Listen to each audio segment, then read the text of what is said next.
10월부터 우리나라 교통제도에 놀라운 변화가 생긴다는 사실 아셨나요? 맞습니다. 오늘은 10월부터 바뀌는 국가정책 3편으로 우리 어르신들이 꼭 알아두셔야 할 교통법규 변화 3가지를 알기 쉽게 자세히 알려드리겠습니다. 지긋지긋한 고속도로 정체를 해결하는 새로운 차선제도부터 시작해서 음주운전자도 조건부로 운전할 수 있게 된 새로운 면허제도, 그리고 배달 오토바이에 생기는 새로운 번호판 이야기까지 여러분 눈높이에 맞춰서 설명해 드릴 테니 꼭 집중해서 봐주시기 바랍니다.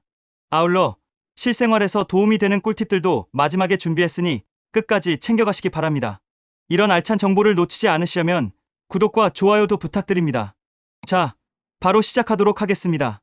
여러분, 추석이나 설날 때 고속도로 운전해보신 분들은 아실 겁니다. 그 답답함이란 정말 말로 표현할 수 없죠. 특히 서울에서 부산까지 가는 길에 경부고속도로가 막히면 정말 하루 종일 걸리는 경우도 있잖아요. 그런데 이제 그런 일이 많이 줄어들 수 있다고 합니다. 바로 장거리 전용 차선이라는 새로운 제도가 도입되기 때문입니다. 이게 무엇인지 궁금하시죠? 쉽게 설명드리면 이렇습니다. 지금까지는 고속도로에서 모든 차들이 섞여서 다녔잖아요. 서울에서 대전까지 가는 차, 대전에서 대구까지 가는 차, 그리고 서울에서 부산까지 쭉 가는 차들이 모두 같은 차선을 사용했단 말입니다. 그런데 생각해보세요. 서울에서 부산까지 가는 차는 중간에 나갈 일이 없으니까 차선을 바꿀 이유가 없죠. 반면에 대전까지만 가는 차는 대전 근처에서 나가기 위해 미리 차선을 바꿔야 하고요. 바로 이런 차선 바꾸기가 교통체증의 큰 원인이었다는 겁니다. 그래서 국토교통부에서 고심 끝에 대안을 생각해냈어요. 장거리로 가는 차들만 따로 차선을 만들어주자는 것이죠. 마치 버스 전용 차로처럼 말입니다. 여러분도 버스 전용 차로는 잘 아시죠? 버스만 다니는 차선이 있으면 버스가 빨리 갈 수 있는 것처럼 장거리 차량만 다니는 차선을 만들면 멀리 가는 차들도 빨리 갈 수 있다는 거예요. 예를 들어서 4차선 도로라면 1개 차선은 장거리 전용으로 만들고 나머지 3개 차선은 일반 차량들이 사용하는 겁니다. 그러면 장거리로 가는 차들은 중간에 나갈 일이 없으니까 쭉 달릴 수 있고 단거리로 가는 차들도 나머지 차선에서 편하게 나갈 수 있다는 거죠. 이 제도는 10월부터 경부고속도로와 수도권 제1외곽순환도로 일부 구간에서 시범적으로 운영됩니다. 2년 동안 운영해본 후에 효과가 좋으면 전국으로 확대할 예정이라고 하네요. 그런데 여기서 중요한 점이 있습니다. 장거리 전용 차선에 한번 들어가면 중간에 나올 수 없다는 점이에요. 그러니까 대전까지만 가려고 하는데 실수로 장거리 전용 차선에 들어가면 대전에서 나갈 수 없다는 거죠. 그래서 내비게이션 업데이트가 정말 중요해집니다. 요즘 젊은 사람들은 내비게이션 업데이트를 자주 하지만 중년층이나 어르신들은 한번 설치해 놓으면 몇 년씩 그대로 쓰는 경우가 많잖아요. 그런데 이제는 정기적으로 업데이트를 해야 합니다. 그렇지 않으면 잘못된 길로 안내받을 수 있거든요. 특히 자녀분들이 부모님 차에 내비게이션을 설치해드렸다면 꼭 업데이트 방법도 알려드려야 합니다. 아니면 정기적으로 방문해서 업데이트를 해드리시는 것도 좋은 방법이겠죠. 물론 이 제도에 대한 논란의 목소리도 적지 않습니다. 가장 큰 문제점으로 지적되는 것은 장거리 기준의 모호함입니다. 운행 거리를 어떻게 산정하고 확인할지에 대한 명확한 기준이 없다는 점이 핵심 이슈입니다. 일부 시민들은 이용 차량 모두가 장거리 운행이라고 주장할 것이라며 실효성에 의문을 제기하고 있습니다. 또한 몇 킬로미터부터 장거리로 볼지 애매하다는 지적도 나오고 있어 구체적인 기준 마련이 시급한 상황입니다. 이제 두 번째 변화에 대해 말씀드리겠습니다. 이것은 좀 민감한 주제일 수 있는데요. 바로 음주운전과 관련된 이야기입니다. 솔직히 음주운전은 절대로 해서는 안 되는 일입니다. 하지만 현실적으로 실수로 한번 걸린 분들이 있고 그분들이 생업 때문에 어쩔 수 없이 운전을 해야 하는 경우가 있잖아요. 특히 농촌 지역에 계신 어르신들은 대중교통이 불편해서 차가 없으면 병원도 갈 수 없고 장도 볼 수 없는 상황이 많습니다. 이런 현실을 고려해서 새로운 제도가 만들어졌는데 바로 조건부 운전면허입니다. 이 제도는 어떻게 작동하는지 자세히 설명드릴게요. 먼저 음주운전으로 면허가 취소된 분들 중에서도 특별한 조건을 만족하는 분들만 신청할 수 있습니다. 그 조건은 바로 5년 이내에 음주운전을 2번 한 분들입니다. 음주 측정을 거부하거나 방해한 것도 포함됩니다. 그런데 여기서 중요한 것은 면허 취소 후 2년은 기다려야 한다는 점입니다. 그 2년 동안은 절대로 운전할 수 없어요. 그 다음 2년 동안만 조건부 운전면허를 받을 수 있다는 거죠. 조건부 운전면허를 받으려면 몇 가지 교육과 시험을 통과해야 합니다. 먼저 특별교통안전 교육을 받아야 하는데 이게 만만치 않습니다. 오프라인으로 16시간에서 48시간까지 받아야 하거든요. 하루에 8시간씩 받는다고 해도 최소 2일, 많으면 6일이나 걸리는 거예요.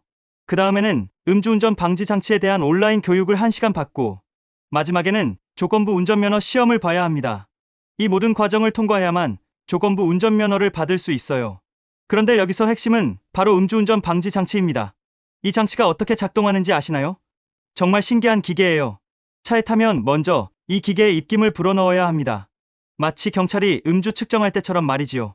만약 술을 전혀 마시지 않았다면 기계가 정상으로 판단하고 시동이 걸립니다. 하지만 조금이라도 술이 검출되면 시동이 걸리지 않아요. 아예 차를 움직일 수 없다는 거죠. 정말 확실한 방법이라고 할 수 있습니다. 하지만 이 제도에는 아주 엄격한 규칙들이 있어요. 만약 음주운전 방지 장치가 없는 차를 운전하다가 걸리면 어떻게 될까요? 1년 이하 징역이나 300만 원 이하 벌금을 받고 면허도 다시 취소됩니다. 술을 마시지 않았어도 말이지요. 또 다른 중요한 점은 이 장치를 조작하거나 해체하면 안 된다는 것입니다. 혹시 기계가 고장났는데도 그걸 알면서 운전하다가 걸려도 마찬가지로 처벌받습니다. 그리고 1년에 2번 이상은 운행 기록을 제출해야 하고 장치가 정상적으로 작동하는지도 정기적으로 검사받아야 해요. 더욱 중요한 것은 다른 사람이 대신 입김을 불어주면 안 된다는 점입니다. 혹시 지인이 부탁한다고 해서 대신 불어주면 그 사람도 1년 이하 징역이나 300만 원 이하 벌금을 받을 수 있어요. 절대로 도와주시면 안 됩니다. 그리고 개인형 이동장치, 즉 전동 킥보드 같은 것도 조심해야 합니다. 조건부 운전면허를 가진 분들은 음주운전 방지 장치가 부착된 것만 이용할 수 있거든요. 길가에 있는 공용 전동 킥보드를 술 안 마시고 탔어도 걸릴 수 있다는 거예요. 이 제도가 왜 중요한지 아시겠죠? 음주운전은 정말 위험한 일이지만 현실적으로 생업 때문에 차가 필요한 분들에게는 기회를 주되 아주 엄격한 조건 하에서만 허용한다는 거예요. 하지만 가장 좋은 것은 애초에 음주운전을 하지 않는 것이겠죠. 이제 마지막 변화에 대해 말씀드리겠습니다. 요즘 배달 문화가 정말 많이 발달했잖아요. 코로나19 이후로는 더욱 그렇고요. 그런데 배달하시는 분들이 오토바이를 타고 다니면서 교통법규를 지키지 않는 경우가 많아서 문제가 되고 있어요. 특히 빨간불에도 그냥 지나가거나 인도로 다니거나 속도를 너무 빨리 내는 경우들을 보신 적 있으시죠? 이런 문제를 해결하기 위해서 새로운 제도가 도입됩니다. 바로 영업용 오토바이 앞쪽에도 번호판을 부착하는 것입니다. 지금까지는 오토바이 번호판이 뒤쪽에만 있었어요. 그러니까 앞에서 보면 번호를 확인할 수 없었죠. 신호등에 설치된 무인 단속 카메라도 앞쪽에서 찍는 경우가 많은데 번호판이 뒤에만 있으니까 단속이 어려웠다는 겁니다. 그런데 이번에는 앞쪽에도 번호를 표시하되 철판으로 된 번호판이 아니라 스티커로 붙인다고 해요. 왜 스티커일까요? 오토바이는 자동차와 달리 사고가 나면 운전자가 직접 다칠 위험이 크잖아요. 만약 앞쪽에 철판 번호판을 달았다가 사고가 나면 그것 때문에 더 큰 부상을 입을 수 있거든요. 그래서 안전을 고려해서 스티커 형태로 만든 거예요. 정말 세심하게 고려한 것 같지 않나요? 이 제도는 10월부터 1년 동안 시범적으로 운영되는데 강제가 아니라 자발적으로 참여하는 분들만 대상으로 합니다.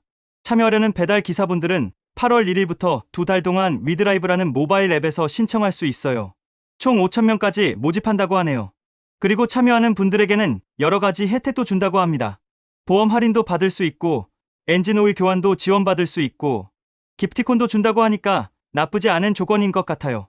이 제도의 목적은 무엇일까요? 결국 교통 안전을 위한 것입니다. 번호판이 앞쪽에도 있으면 교통법규를 위반했을 때 바로 단속할 수 있거든요. 그러면 자연스럽게 법규를 지키는 오토바이가 늘어날 거라는 기대를 하고 있어요. 또한 2026년 3월부터는 오토바이 번호판을 전국 통일 체계로 바꾸고 크기도 더 크게 만든다고 합니다. 지금은 지역마다 번호 체계가 다른데 이것도 통일하겠다는 거죠. 여기서 우리가 알아둬야 할 점이 있어요. 이런 변화들이 우리 일상생활에 어떤 영향을 줄지 미리 생각해봐야 한다는 것입니다. 예를 들어 장거리 전용 차선 같은 경우 처음에는 헷갈릴 수 있어요. 특히 어르신들은 새로운 제도에 적응하는데 시간이 걸리잖아요. 그래서 미리미리 준비하시는 게 좋습니다. 10월 이전에 내비게이션 업데이트를 확인하시고 자녀분들께 도움을 요청하시는 것도 좋은 방법이에요. 음주운전 방지 장치 같은 경우에는 직접적으로 해당되시는 분들은 많지 않겠지만 주변에 그런 분이 계신다면 올바른 정보를 알려주시는 것이 중요합니다. 특히 절대로 대신 입김을 불어주면 안 된다는 점을 꼭 기억해두세요. 배달 오토바이 번호 스티커는 우리가 직접 해당 사항은 없지만 도로에서 더 안전한 환경을 만들어준다는 점에서 의미가 있어요.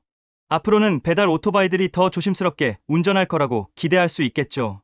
이런 변화들을 보면서 느끼는 것은 우리나라 교통제도가 정말 꼼꼼하게 발전하고 있다는 점입니다. 단순히 규제만 강화하는 것이 아니라 현실적인 문제를 해결하면서도 안전을 확보하려고 노력하고 있어요. 만약 이 제도가 성공한다면 명절이나 휴가철 고속도로 정체가 많이 줄어들 수 있을 것 같습니다. 그리고 음주운전 방지 장치도 기술의 발전을 잘 활용한 좋은 예라고 할 수 있어요. 완전히 금지하는 것보다는 기술을 이용해서 안전하게 관리하는 방향으로 간 것이죠. 여러분께 드리고 싶은 말씀이 있습니다. 이런 새로운 제도들이 도입될 때마다 처음에는 조금 불편하고 헷갈릴 수 있어요. 하지만 모든 변화에는 이유가 있고 결국은 우리 모두의 안전과 편의를 위한 것이라는 점을 기억해 주세요. 그리고 새로운 제도에 대한 정확한 정보를 미리 알아두시는 것이 중요합니다. 잘못된 정보나 소문에 휘둘리지 마시고 공식적인 발표나 믿을 만한 뉴스를 통해 정보를 확인하세요. 특히 가족들과 이런 정보를 공유하시는 것도 좋습니다. 자녀분들이나 손주들에게도 이런 변화들에 대해 이야기해 보세요. 서로 도움이 될 수 있는 정보들이거든요. 마지막으로 한 가지 더 말씀드리고 싶은 것은 우리 모두가 교통법규를 잘 지켜야 한다는 점입니다. 아무리 좋은 제도가 만들어져도 결국은 운전자, 개개인의 의식이 가장 중요하거든요. 특히 어르신들께서는 젊은 세대에게 모범을 보여주시는 것이 중요합니다. 안전벨트 착용, 신호 준수, 속도 제한 지키기 등 기본적인 교통법규부터 철저히 지켜주세요. 이 영상은 부모님이 보신다는 생각으로 만들었습니다. 만약 조금이라도 도움이 되셨다면 구독, 좋아요 버튼도 부탁드립니다. 아울러 10월부터 변경되는 다른 중요한 내용들도 있으니 1편, 2편도 같이 확인해 보시기 바랍니다. 이번 영상처럼 도움이 되실 겁니다. 그럼 다음에는 더 좋은 정보로 찾아뵙도록 하겠습니다. 끝까지 시청해 주셔서 감사합니다.